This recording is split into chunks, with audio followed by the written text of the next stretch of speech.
Mang, ini yang saya kenapa ya? Kok daunnya jadi gini? Baik ya teman-teman, ada seseorang yang sharing-sharing juga gitu ya teman-teman. Nah, salah satu gejala yang sedang beliau hadapi contohnya seperti ini ya teman-teman.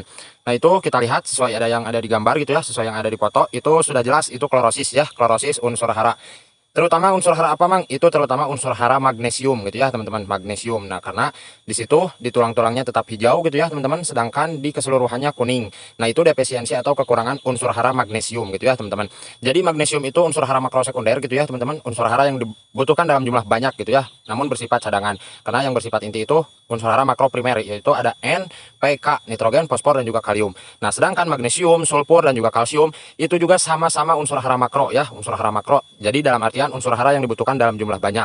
Nah, makanya kita harus mengaplikasikan dari sejak vegetatif mungkin. Karena di fase vegetatif itu kita harus fokus khususnya nitrogen gitu ya teman-teman, terus fosfor dan juga magnesium. Magnesium itu bahan baku klorofil. Jadi di dalam daun ini ada yang dinamakan kloroplas ya. Nah, di dalam kloroplas itu yang dinamakan klorofil. Klorofil itu yang membuat hijau pada hijau daun kita gitu ya teman-teman. Jadi kalau misalkan kita kasih nitrogen, kasih juga magnesiumnya ya. Jadi untuk pembuat klorofil dan juga bahan baku klorofilnya biar supaya klorofilnya itu bagus terjaga. Alhasil tanaman kita itu hijau royo-royo gitu ya teman-teman. Nah, selain daripada kekurangan unsur hara makro sekunder yaitu magnesium gitu ya teman-teman, itu juga kekurangan unsur hara mikro yaitu Fe atau zat besi gitu ya teman-teman. Unsur hara mikro juga penting gitu ya teman-teman, meskipun dibutuhkan dalam jumlah kecil, namun itu harus selalu tercukupi. Mang, unsur hara mikro dimasukkan dalam fase vegetatif atau fase generatif.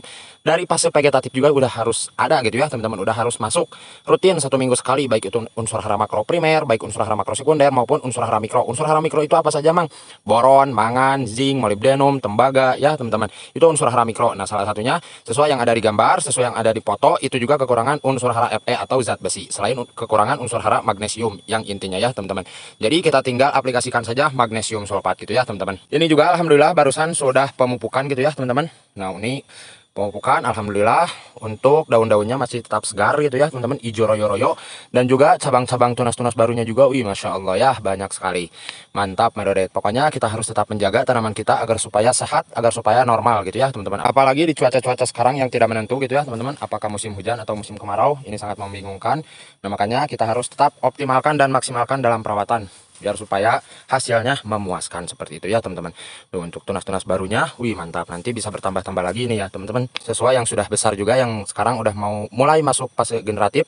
Itu hampir semuanya 8 ya teman-teman keluarnya, bagus mantap pokoknya ya. Kita harus maksimalkan dalam pemupukan khususnya di fase vegetatifnya seperti itu ya. Nah, jadi terutama ya itu sesuai kekurangan yang ada di foto, itu kekurangan unsur hara makro sekunder yaitu magnesium dan juga zat besi atau Fe dari unsur hara mikro gitu ya teman-teman. Jadi kita bisa aplikasikan saja pupuk magnesium sulfat untuk unsur hara mikronya gitu ya teman-teman, bebas lah itu mau dari green japa, mau dari